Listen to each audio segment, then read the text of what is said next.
영분별이란 말이 있습니다. 저 사람은 과연 마귀가 시키는 일을 하는 것인가, 아니면 저분은 성령님이 시키는 일을 할까, 우리가 잘 분별하지 못할 때가 있습니다.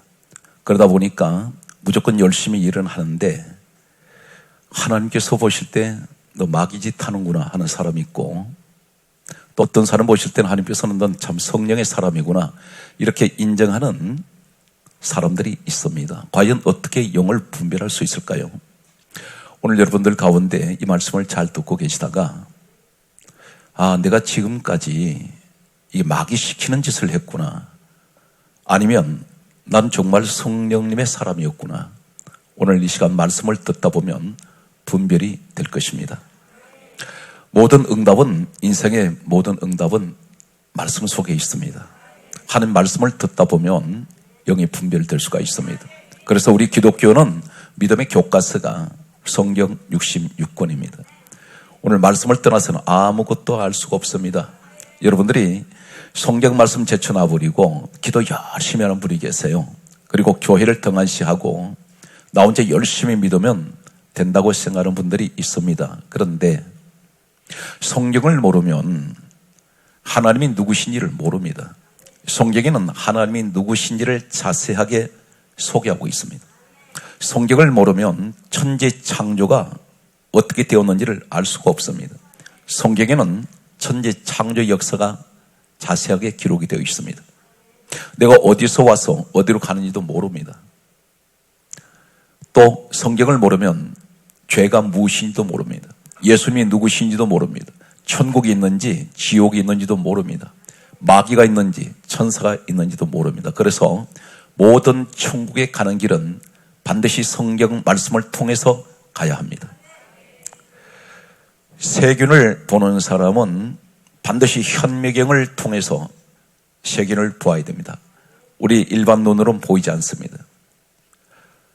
별을 연구하는 사람은 반드시 망원경을 통해서 별을 볼 수가 있습니다. 하나님을 만나는 사람은 반드시 성경을 말씀을 통해서 만날 수가 있습니다. 오늘 이 시간 세상 말은 우리가 다 접어두고 성경에서 말씀하시는 오늘 신구약 전체에서 과연 마귀가 하는 일은 어떤 일이며 성령이 하시는 일은 어떤 일인지를 우리가 말씀을 보면서 자기 자신을 조명하시기 바랍니다. 그리고 이 일은 분명 마귀가 하는 일이구나. 그리고 내가 이런 마귀가 시키는 짓을 하면 안 되지. 오늘 이러한 결단의 시간이 되시기 바랍니다. 그리고 완전히 성령님이 기뻐하시는 성령의 일을 하시기 바랍니다. 그래서 교회에서는 열심히 일을 하는데 책망받는 분이 있고 세상 말로 얻어맞는 사람이 있습니다. 분별을 못하니까 이 사람을 내가 가까이 해야 될지 가까이 하지 말아야 될지 이것조차 우리는 전혀 분별하지 못합니다. 오늘 성경 말씀을 보면 이사야 14장 12절과 13절 그리고 14절 말씀을 보면 이사야 14장 12절에는 다음과 같은 말씀이 있습니다. 너 아침의 아들 계명성이요. 이 계명성은 바로 마귀 사단의 다른 이름입니다. 하나님께서 이렇게 말씀합니다. 이 계명성 사단 마귀를 향해서 하시는 말씀은 이사야 14장 13절 말씀 보면 다음과 같은 말씀을 하고 있습니다. 이 마귀 사단이 뭐라고 말합니까? 내가 하늘에 올라 하나님의 묵별 위에 내 자리를 높이리라. 하나님같이 높아지려고 했습니다. 다시 말해서 하나님의 자리를 탐내고 넘봅니다. 이사야 14장 14절에는 또 이렇게 말씀하고 있습니다. 내가 가장 높은 구름에 올라 지극히 높은 이와 같아지리라. 한마디로 말해서 교만한 자입니다. 여러분들이 열심히 봉사하시고 충성하시면서 가장 경계해야 될 것은 사탄 마귀는 항상 끝없이 높아지려고 합니다. 높은 자리를 좋아합니다. 예수님 뭐라 그러셨어요? 상석에 앉지 마라. 항상 말석에 앉아라. 큰 자가 되지 말고 작은 자가 되어라. 오늘 교회 안에 보면 자신을 높은 자리에 세우지 않는다고 해서 불만을 갖는 분이 있고 스스로 시험에 드는 사람이 있습니다. 자꾸 인정을 받으려고 합니다. 하나님께 인정을 받기보다 사람에게 인정을 받으려고 하는 사람들이 있습니다. 이 사람들은 잘못됐습니다. 사탄 마귀가 이 땅으로 내쫓겼습니다. 하나님께서 내쫓으시는데 원래 이 자가 타락한 천사입니다. 땅으로 내려왔을 때에 창세기 3장 1절에 보면 에덴 동산에 뱀이 나타났습니다. 이 뱀을 가리켜서 계시록 12장 9절에는 옛뱀 곧 마귀라고도 하고 사단이라고 하는 온천하를 꿰는 자라 했습니다. 유혹을 합니다. 그런데 이 자가 에덴 동산에 나타나서 하는 짓이 어떤 짓을 합니까? 하나님께서 지으신 최초의 사람 아담 하와에게 하는 말이 다음 같은 말을 하고 있습니다. 선악과를 하나님께서 먹지 말라고 하셨는데 너 정령 죽는다, 이렇게 말씀하셨는데 이 사단 마귀가 가장 먼저 하와에게 접근하고 아담에게 선악과를 먹게 만들면서 한마디를 합니다. 이것들 먹는 날에는 하나님같이 된다. 아담 하와에 먹었어요. 하나님같이 된다는 마귀의 말에 속아서 먹었습니다. 땅에 내려와서도 이 욕망은, 높아지고 싶은 욕망은, 하나님같이 되고 싶다는 욕망은 끝이 없습니다. 하늘에서도 그랬고 땅에 내려와서도 그렇습니다. 그런데 이 사탄 영이 사람 속에 들어가서 성경 말씀은 이렇게 기록하고 있습니다. 요한복음 13장 2절에 보면 마귀가 사람 속에 생각을 집어넣습니다. 어떤 생각을 집어넣는지 아세요? 교만령을 집어넣습니다. 교회 안에 보게 되면 겸손한 분이 계세요. 이분이 세상 신분으로 보게 되면 대단히 지위도 있고 또 다른 사람 못지않게 많은 공부를 했습니다. 그리고 사회적으로 상당히 존경받는 분인데 교회 안에 들어와서는 대단히 낮은 자리에 계셔요. 대단히 겸손하세요. 잘난 체 하지 않습니다. 빈 깡통에 소리가 납니다.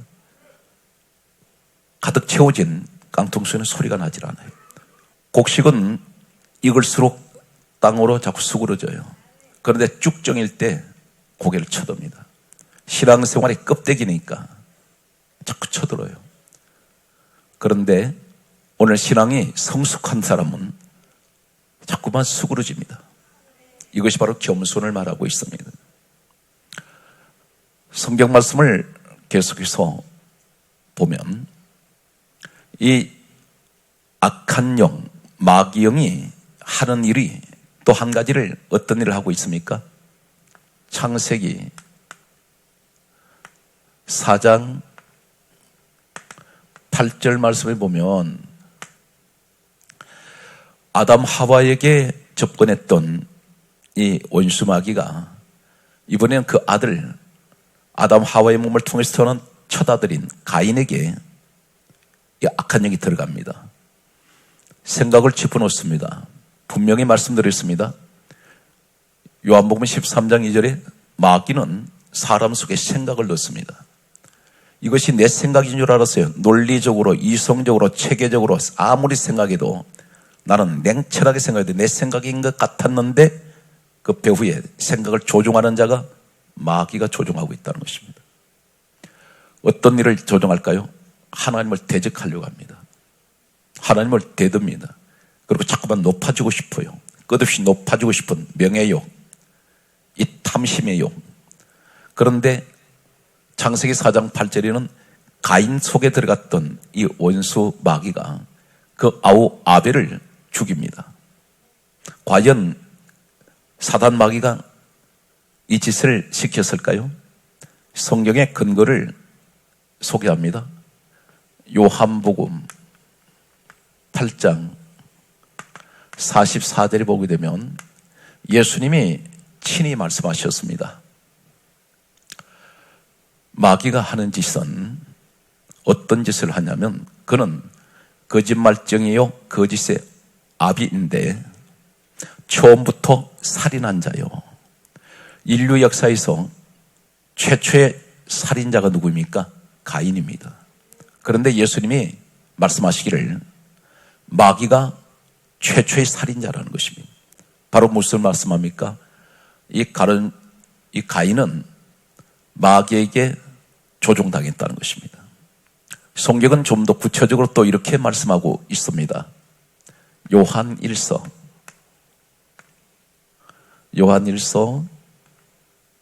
3장 12절에는 가인같이 하지 말라. 가인은 악한 자에게 속하여 그 아우를 죽였으니, 가인이 죽인 것이 아니라는 것입니다. 마귀가 배후에서 죽이도록 했다는 것입니다. 여기서 영분별을 우리가 합니다. 마귀가 시키는 일은 하나님을 대적하게 만들고 교만하게 만들고 사람을 죽이게 만듭니다. 여러분, 교회 안에서 얼마나 사람 많이 죽입니까? 뭘로 죽이나요? 말로 죽여요. 사람의 신앙생활을 죽입니다. 이것이 배후에 사단 마귀가 시키는 일이라는 것입니다. 마귀가 하는 일이에요. 성경을 또 우리가 찾아보면 마귀가 하는 일이 대단히 충격적인 일을 하고 있습니다. 어떤 일을 하고 있을까요? 사무엘상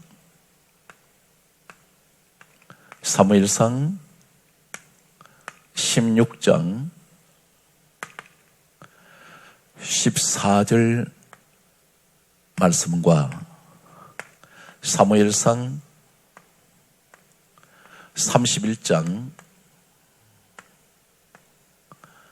4절 말씀을 소개합니다. 저는 지금 성경에 있는 그대로 여러분에게 전달하고 있어요. 지금 전하는 저도 함께 이 말씀을 깨닫고 또 은혜를 받습니다. 여러분, 이 시대가 자살 시대예요.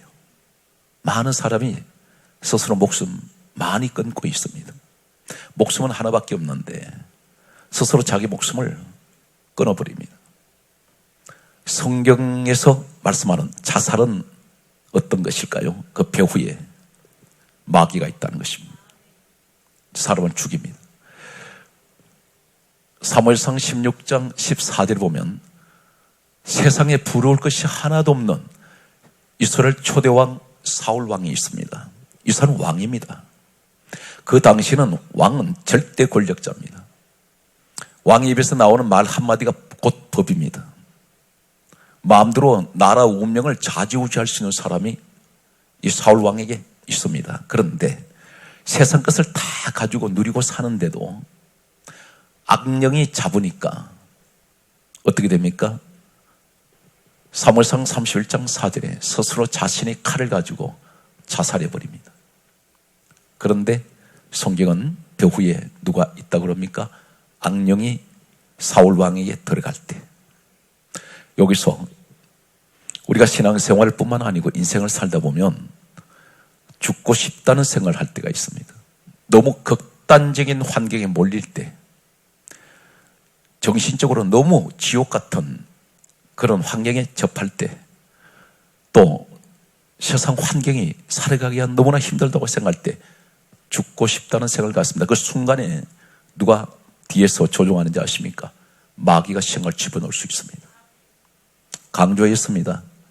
요한복음 13장 2절에 마귀는 가룟 유다에게 예수 팔으라는 생각을 집어넣습니다. 나중에 가룟 유다 자살해요. 나중에 사단이 그 속에 들어가죠. 여기서 성경을 또 보게 되면 신약으로 옮겨와서, 구약에는 대표적으로 악령에 잡혀서 자살한 사람이 사울왕이면 신약에는 또 한 사람이 있습니다. 그 사람이 바로 가룟 유다인데, 요한복음 13장 27절과 마태복음 27장 5절에 보면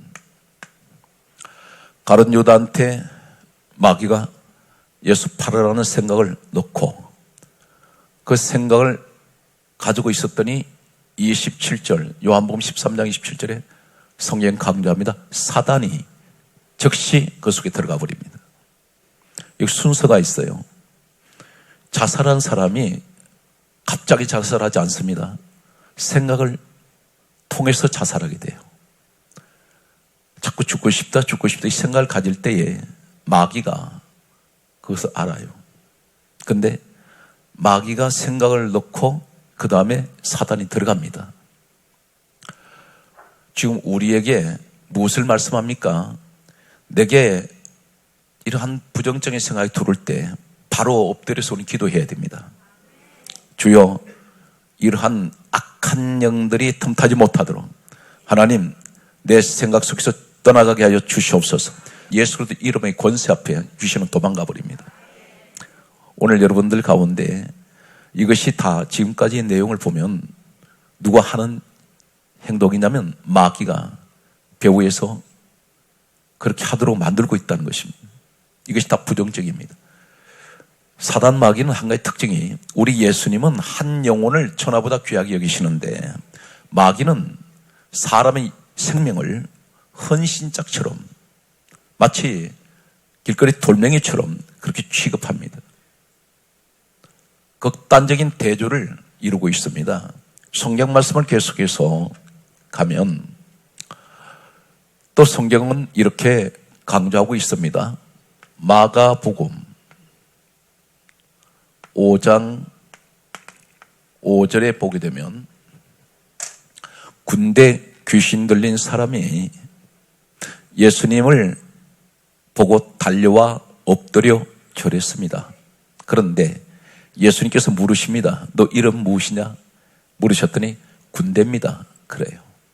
이 군대란 말은 원문에는 레기온이라는 단어를 쓰는데 이 레기온은 당시 로마 군대 용어입니다. 3,000명에서 6,000명 군대 숫자를 얘기할 때 레기온이라는 말을 쓰는데 이 엄청난 군대 귀신이 사람 몸에 들어가 있습니다. 그런데 귀신이 잡으면 무엇을 하고 있습니까? 여기 마가복음 5장 5절을 보면 군대 귀신이 사람 속에 들어갔더니 귀신이 하는 행동이 돌로 제 몸을 해치고 있었더라. 우리가 가지고 있는 한글 성경에는 해치고 있더라고 되어 있습니다. 그런데 돌로 자신의 몸을 칩니다. 사정없이 칩니다. 이것이 바로 무엇인지 아세요? 자해라는 것입니다. 자살과 자해. 배후의 성경은 뭐라고 말씀합니까? 그것은 마귀가 시키는 짓이다. 내 마음을 상처내는 사람이 있죠.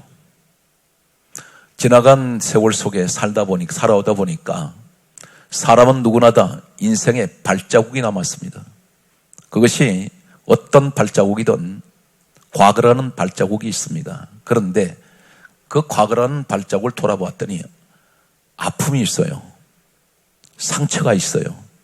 그런데 이제는 그것이 10년, 20년이 흘러갔고 몇십 년 전에 겪었던 일인데, 그리고 어릴 때 아버지, 어머니한테 경험했던 그 아픔, 이제는 성장해서 나이가 40이 넘어가고 50, 60이 갔는데도 신앙생활은 그렇게 열심히 하는데도 과거의 그 상처가 순간순간 이것이 올라올 때가 있습니다. 한 가지 분명히 기억하십시오. 구약에는 하나님 뭐라 그러셨습니까? 너희는 이전 일을 기억하지 말고 옛적 일을 생각하지 말라. 그렇게 해야 뭘 하시겠다고요? 보라, 내가 새 일을 행하리니 이제 나타낼 것이라. 옛 상처가 치유 안 된 상태에서는 새 일을 행하지 못합니다. 지나간 아픔, 이것이 바로 뭐냐면 내 마음에 자꾸 상처를 자꾸 덜쑤시는 이런 과거의 그 아픔의 자리에 머물러 있는 사람들, 하나님께서는 앞으로에 대해서 일을 시킬 수가 없어요. 우리는 과거를 위해서 사는 것이 아니라 미래를 위해서 삽니다. 그런데 앞으로 나갈 수가 없습니다. 성경엔 예수님께서 신약에 뭐라고 말씀하셨습니까? 누구든지 그리스도 예수 안에 있으면 새로운 피조물이라. 이전 것은 지나갔으니, 옛 상처는 지나갔으니, 옛 과거는 지나갔으니 보라, 새 것이 되었도다. 그런데 우리는 새 것이 아니에요.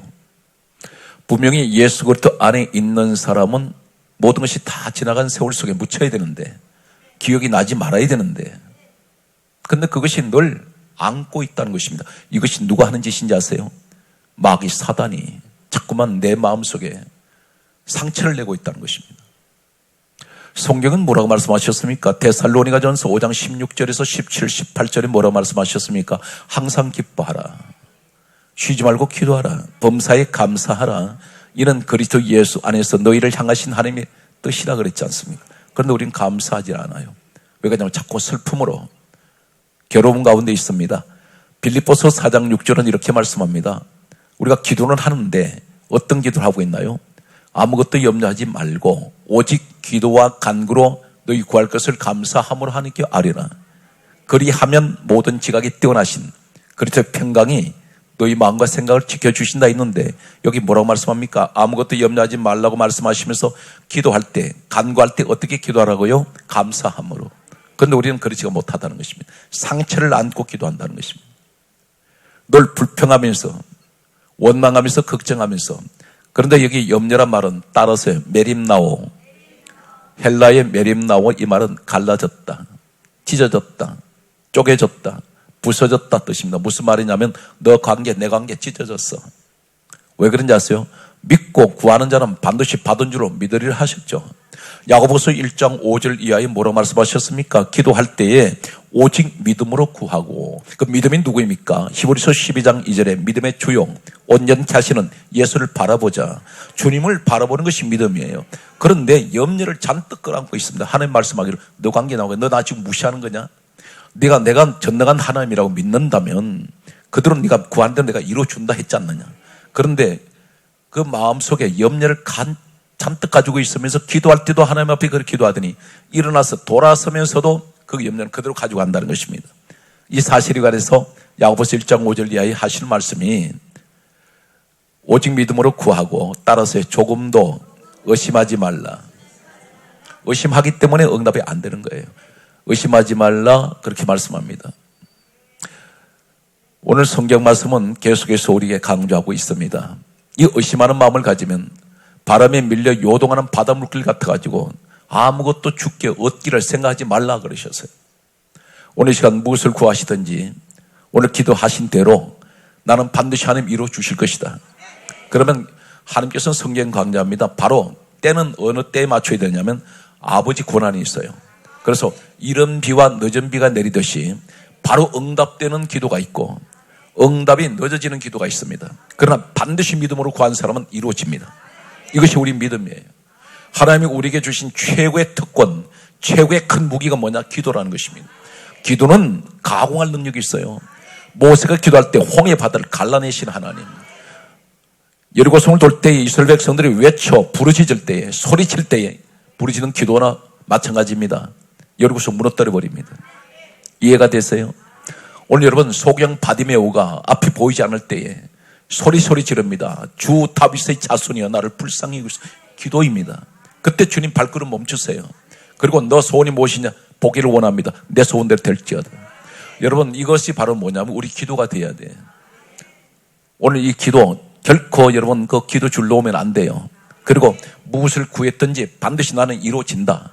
이것이 1년이 되었던 10년이 되었던 반드시 내가 내 생애에 이것이 이루어진지 않는다 할지라도 내 자손이 내 자식이 내가 기도 심은 것 그대로 다 이루어진다는 이 믿음을 가지시기 바랍니다. 예수님께서 계속해서 이 사탄마귀의 정체에 대해서 말씀하세요. 요한복음 10장 10절에 다음과 같은 말씀을 하고 있습니다. 도둑이 오는 것은 도둑질하고 이 사탄 마귀를 말씀하는 겁니다. 에덴 동산에 하나님께서 먹지 말라는 선악과 누구 거예요? 하나님 것이죠. 그 도둑질하게 만들었어요. 하나님 아버지 것인데 도둑이 오는 것은 도둑질하고 따라서 죽이고 멸망시키려는 것뿐이요. 마귀는 죽이는 것과 멸망시키는 것밖에 못합니다. 그거밖에 안 해요. 성경 말씀을 보게 되면 마태복음 13장 29절에 그리고 누가복음 8장 12절 주목합니다. 마태복음 13장 29절에 예수님이 이렇게 말씀하세요. 따라서요. 가라지를 심은 원수는 마귀요 여러분 교회 안에 가라지 있잖아요. 알곡이 아니란 말입니다. 그런데 여러분들이 가라지 그러니까 이게 쭉정이라고 생각하는데 그게 아니고 쭉정이 따로 있어요. 가라지와 쭉정이 알곡이 이렇게 나눠질 수 있습니다. 교회 안에 세 부류가 있단 말이에요. 아예 이상 껍데기예요. 쭉정이는 아예 알맹이가 없어요. 알맹이 생기질 않아. 처음부터 가룟 유다처럼 예수님 말씀하셨습니다. 가룟 유다를 가리켜서 가룟 유다는 처음부터 믿지 아니했다 그랬어요. 교회는 와기는 앉아 있는데 전혀 믿음이 없어요. 전혀 믿음의 모습이 없어. 그런데 가라지는 어떤 모습이냐면 밀밭 사이에 팔레스타인이 가보면 밀밭에서 자라는데 자라 올라올 때는 열매를 맺을 때까지는 가라지인지 알곡인지 분별이 안 됩니다. 너무 똑같아요. 그런데 열매를 맺을 때 확연히 달라져 버립니다. 그런데 이 가라지가 놀라운 것은 어디에 영양분을 빨아먹느냐면 알곡과 이 가라지가 같이 심겨져 있을 때 이 가라지가 땅 밑에서 알곡의 뿌리를 감습니다. 그래서 알곡에서 나오는 그 영양분을 빨아먹고 살아요. 오늘 여러분 절대로 신앙생활이 낭만이 아니라는 사실 꼭 기억하세요. 누가 가만히 내버려 두지 않습니다. 와서 흔들어대요. 때로는 짐승들이 와서 밟고 지나갈 때가 있습니다. 반드시 추수할 때 뭐가 와요? 모내기 할 때는 태풍이 오질 않아요. 봄에. 두 가지 특징이 있습니다. 봄에 모를 심을 때는 참새가 안 옵니다. 태풍이 안 와요. 그런데 가을 되면 두 가지가 와요. 참새떼가 날아들어. 왜 그래? 쪼아버리려고. 이단 같은 참새 악한 영들이 와서 쭉정이 만들기 위해서 쪼습니다. 또 하나는 태풍이 몰아칠 때가 있어요. 왜 그러냐면 알곡이 있기 때문에 자꾸 흔듭니다. 너무 떨리려고 쓰러졌다 하면 바로 들쥐나 짐승의 먹이가 됩니다. 쓰러졌다면 벽신은 썩어버려요. 여러분 절대로 흔들릴지언정 넘어지지는 마세요. 아멘. 오늘 성경 말씀을 보게 되면 다음 같은 말씀을 하고 있습니다. 누가복음 8장 12절에 마귀가 아주 결정적인 걸 한 가지 우리 주님이 직접 가르쳐 주십니다. 말씀을 들으나 마귀가 가서 말씀 들은 사람한테 간다는 거예요. 마귀가 가서 믿어. 따라서요. 믿어. 구원을 얻지 못하게 하려고 그 마음에서 말씀을 뺏어간다 그래요. 오늘 여러분 뺏기는 사람들이 있습니다. 이 자리에. 말씀을 들었는데 기억이 안 나. 마귀가 말씀을 빼앗아가 버렸다는 것입니다. 오늘 성경 그대로 말씀합니다. 말씀을 들으나 마귀가 가서 믿어 구원을 얻지 못하게 하려고 말씀을 그 마음에서 빼앗는 것이요. 여러분 절대 하나님의 말씀 뺏기면 안 됩니다. 그래서 고린도후서 3장 3절 말씀 보게 되면 하나님 말씀을 내 마음에 기록하라 그러셨어요. 항상 머리에 기록하면 안 돼요. 마음에 새겨놓으세요. 오늘 시간 그 말씀을 그대로 믿고 구하면 놀라운 일이 생긴다는 사실을 믿으시기 바랍니다. 누가복음 8장 11절에 따라서요. 씨는 말씀입니다. 생명의 씨가 말씀이에요. 이 말씀의 씨를 내 마음에 잘 심어놓으면 성경에 약속하시는 모든 축복이 여러분 것이 돼요. 말씀의 복이 오게 되어 있습니다. 오늘 성경 말씀을 보게 되면 사도행전 5장 제가 지금 여기 소개한 내용들은 전부 지금 마귀가 하는 행동, 마귀가 시키는 일, 이러한 것을 우리가 분별하기 위해서 오늘 하나님의 성경 말씀이 이렇게 자세하게 말씀을 하고 계십니다. 사도행전 5장 3절에 보면 교회에서 형편 어려우니까 내가 물질 많이 드리고 싶어도 못 드리는 분들이 계시죠. 그런데 하나님 앞에 헌금과 드린다 해서 가정에 별 지장이 없어. 그런데도 성경이 뭐라 말씀한지 아세요? 헌금 생활에 인색할 때 하나님 앞에 물질 속일 때 뭐라고 말합니까? 사도행전 5장 3절에 베드로 종을 보내서 하나님 이렇게 말씀합니다. 내가 사단이 너 마음에 가득하여. 사단이 가득하다는 거예요. 대신에 성령을 속이고, 하나님 앞에 물질 속이는 사람이 있어요. 아나니아 삽비라는 사람이 성령 시대에 이 일을 했습니다. 근데 하나님이 그 액수가 중요한 게 아니에요. 온전하지 않을 때에. 왜 성경은 성령이 임하고 난 후에 두 사건이 소개되고 있죠. 사도행전 3장 1절에 바로 일어난 사건은 나면서 안전병이 된 자 일으켰죠. 바로 5장에 와서는 아나니아 삽비라는 부부가 땅값 얼마를 감추었더니 하나님 바로 베드로 보내셔가지고 지적을 합니다. 너는 마음에 사단이 가득하구나. 그리고 너는 성령을 속인 죄라는 것입니다. 여기서 우리 한 가지 꼭 기억하세요. 하나님 앞에 물질 관계가 속이는 경우는 성령이 임하지 않습니다. 오늘 이 말씀에 근거해서 말씀을 드립니다. 하나님 앞에 성령을 속이고 땅값 얼마를 감췄다고 하는 아나니아 삽비라 성령이 임하셨습니까? 아니에요. 사단이 마음을 지배하고 있다고. 어떤 분들은 이렇게 말합니다.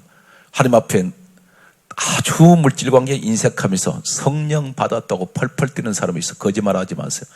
자기 충만이에요. 당신 감정 충만이라고. 오늘 성경에 근거해서 제가 말씀을 드리고 있습니다. 굉장히 중요한 한 가지가 있습니다.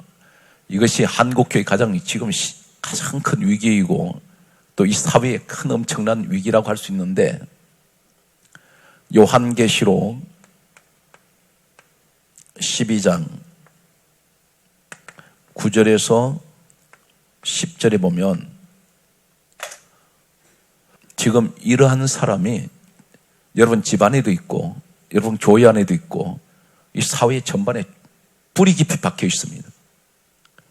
사단 마귀영이 뭐라 그럽니까? 옛뱀 곧 마귀라고도 하고 사단이라고 하는 자가 온천을 꿰는데 밤낮 없이 우리 형제들을 참수한다 있습니다. 참수가 뭔지 아세요? 날마다 찢어대는 거예요. 무엇으로? 이 참수란 말은 헐떠들 참 아랠 숫자를 말하는데, 이 사람은 입만 열었다 하면 늘 부정적이에요. 사람을 깎아내려요. 사람을 계속 비판해요. 한마디도 좋은 얘기를 안 해줍니다. 죽이는 이야기만 하고 있어. 사람이 들으면 섬찟한 불안을 조성하고 공포를 조성하고 사람에게 자꾸 겁을 주어요. 그리고 사람 관계를 불신하게 만듭니다. 뱀의 특징을 소개합니다. 이 지구상의 모든 뱀은요, 계속 뱀은 혀를 날름거려요. 이것이 마귀를 왜 뱀으로 말할까? 생리를 얘기합니다. 입만 열면 입을 다물 줄을 몰라요. 이 부정적인 사람들은 계속 입을 열어서 부정적인 말을 쏟아냅니다. 내 신앙에 찬물을 끼얹어. 얼음장을 차갑게 만들고, 목사님을 내가 불신하게 만들고, 성도 관계를 불신하게 만들고, 이런 사람은 가정에 가서 달라지고 하나도 없어요. 똑같은 짓을 합니다. 가정 다 갈라내요. 성도, 식구 몇 명도 안 되는 식구들을 네 편 내 편 다 갈라놔버려요. 가장 무서운 것이 입을 조심해야 됩니다. 이 말 가지고 죄를 짓게 되거든요. 그런데 그 배후에 영분별을 우리가 얘기한다면 누가 뒤에서 이 짓 하느냐면 참소영을 가진 자가 누구예요? 마귀예요. 참소영을 받은 자가 있어. 항상 사람에게 좀 길을 살려주고 위로해주고 힘을 줘야 되는데 그러지가 못하다는 것입니다. 이제 저는 성령이 하시는 일을 소개할 겁니다. 누가복음 2장 26절과 누가복음 2장 27절과 사도행전 2장 46절, 제가 이 말씀 제가 지금 소개한 내용들은 바로 조금 전에 말씀을 받은 말씀이에요. 그래서 이렇게 전할 수 있다는 게 저에게는 엄청난 은혜입니다. 누가복음 2장 26절에는 따라서요, 성령께서 지시하신다. 여러분, 성령의 지시를 받았어요. 성령님이 나를 컨트롤해 간다는 것입니다. 그래서 갈라디아 5장 16절에 너희는 성령을 쫓아 행하라. 성령을 따라가는 자. 이런 분들이 계세요. 누가복음 2장 27절에 크게 따라하시겠습니다. 성령의 감동으로 성전에 들어가니, 성전에는 누구든지 다 오는 곳이지만 누구든지 다 오지 못하는 곳이 성전입니다. 예수는 누구든지 다 믿으면 구원을 받는데 다 믿지 않는 시대가 이 시대예요. 그런데 여기 보았더니 성전에 들어가는 것도 누가 인도하셔야 돼? 성령의 감동이 있어야 되는 거예요. 오늘 여러분들입니다. 사도행전 2장 46절에 성령을 받은 사람들이 가장 좋아하는 데가 어디인지 아세요? 그게 따라합니다. 날마다 마음을 같이하여 성전에 모이기를 힘쓰고. 날만 새면 우리 성산에 모이는 분들이 계세요. 날마다 성전에 모이기를 좋아하는 사람 누구예요? 성령의 감동으로 성전에 들어갔다 했는데 이 사람들이 성령의 사람이란 말이에요. 이해가 되십니까? 세상 사람은 세상을 좋아하지만 성령의 사람은 하나님 성전을 좋아해요. 성전은 무엇이 있습니까? 찬양이 있고 말씀이 있고 기도가 있고 봉사가 있죠. 오늘 성경 말씀은 로마서, 성령님이 하시는 일을 계속해서 소개합니다. 로마서 8장 16절에 성령님은 우리가 하나님의 자녀인 것을 정언을 해요. 그분이 정언해 주셔야 돼. 그분이 보증해 주셔야 돼. 내가 하나님 자녀인 것. 로마서 8장 26절에는 오늘 이 시간에 힘들고 어렵고 낙심해서 인생을 살다 보니까 지쳐버린 분들이 계세요. 기진맥진합니다. 여러 가지 환경에서 오는 여러 가지 많은 도전을 받지요. 이 시대는 한 군데도 안전지대가 없어요. 전부 불안전합니다. 하늘, 땅, 물, 어디든지 안전지대는 없죠. 그런데 안전한 곳이 한 군데 있어요. 예수님 안에. 어떻게 하실까요? 오늘 여러분 연약하고 힘들 때 로마서 8장 26절에는 크게 따라하십니다. 성령님께서 우리의 연약함을 도우시나니. 성령님은 우리의 연약함을 도우세요. 내가 약할 때 강하게 만드시고 내가 힘들 때 바로 잡아 일으키시는 우리 성령님은 부활의 영이세요. 죽은 자도 살려냈어요. 오늘 성령님의 가장 강력한 능력이 무엇입니까? 로마서 15장 13절에 성령의 능력으로 소망이 넘치게 하세요. 아무리 힘들고 어렵고 절망 가운데 있어도 절대 포기하지 않습니다. 순간순간 무너질 수는 있어요. 그런데 그때마다 성령님은 어떤 마음을 주실까요? 소망이 넘치게 만들어요. 자살하는 사람, 이 사람은 절망 가운데 자살하죠. 포기해버리니까. 그런데 그건 누가 시켜요? 마귀가. 그렇다면 성령님은 반대예요. 내가 죽을 것 같은데 자꾸만 소망을 집어넣어요. 우리 한국교회가 아무리 힘들고 어렵다 할지라도 우리 성령님은 반드시 한국교회에 소망이 넘치게 해주세요. 사회가 아무리 지금 몸살을 앓고 있어도 진통을 해도 반드시 한국교회, 한국 이 사회, 이 민족은 성령님이 함께 하셔서 반드시 소망이 넘치게 만들어냅니다. 여러분 가정이 그런 가정 되시기 바랍니다. 그래서 우리 성령님이 함께하는 사람은 이상하게도 무엇이 잘 안 되는데 자꾸 내일에 대한 소망이 꿈틀꿈틀거려요. 오늘은 안 되지만 내일은 잘 되겠지. 그리고 돈은 없는데 뭔가 큰 부자가 된 것 같아. 그러면 성령의 사람이면 요한복음 15장 26절에 말씀합니다. 성령을 받으면 어떤 일이 있을까요? 가장 중요한 것은 진리의 성령이 오시면 예수님 말씀하시기를 그가 나를 증언할 것이요. 예수님 전한다는 겁니다. 바로 이것이 뭡니까? 전도자예요. 성령이 함께한 사람은 항상 입을 열면 무슨 얘기예요? 예수님 얘기예요. 항상 입을 열면 무슨 얘기예요? 은혜 이야기예요. 항상 입을 열면, 여러분 사랑하는 성도 여러분, 이 지구상에 우리가 살아가는 인생은 모두 어디 곳에 가도 완전한 데가 없어요. 완전한 사람이 없다니까. 내 자신을 돌아봐도 허물투성이란 말입니다. 우리 스스로가.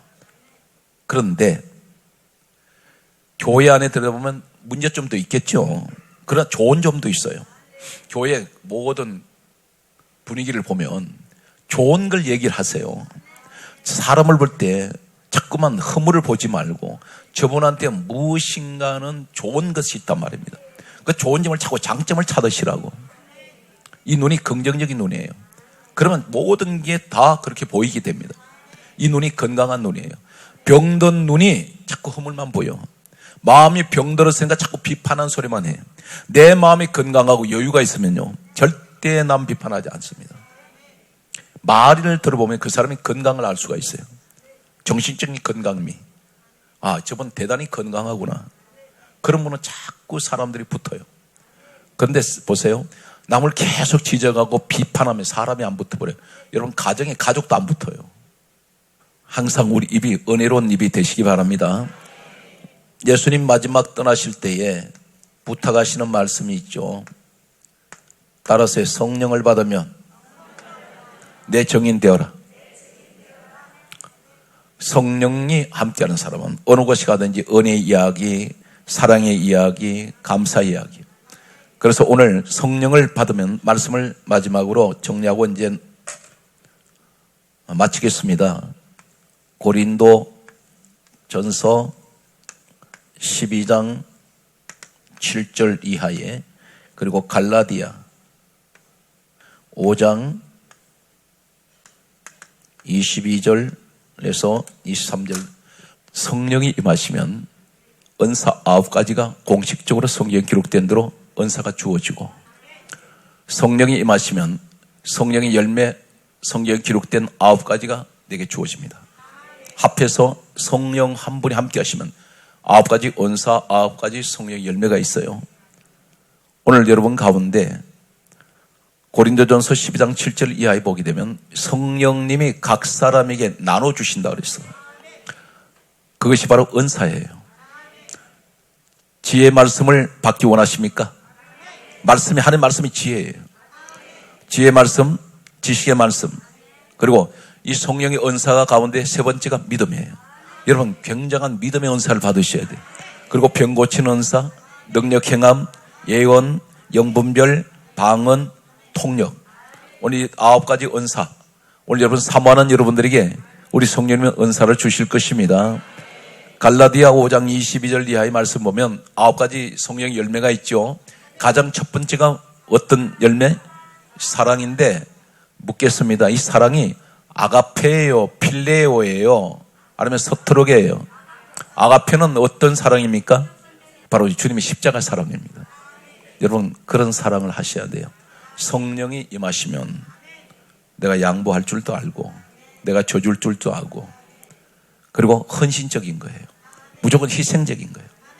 나 자신이 내 중심이 아니라 바로 상대방 중심입니다. 오늘 여러분 이러한 성령의 열매가 여러분과 함께 하시기를 예수 이름으로 축복합니다.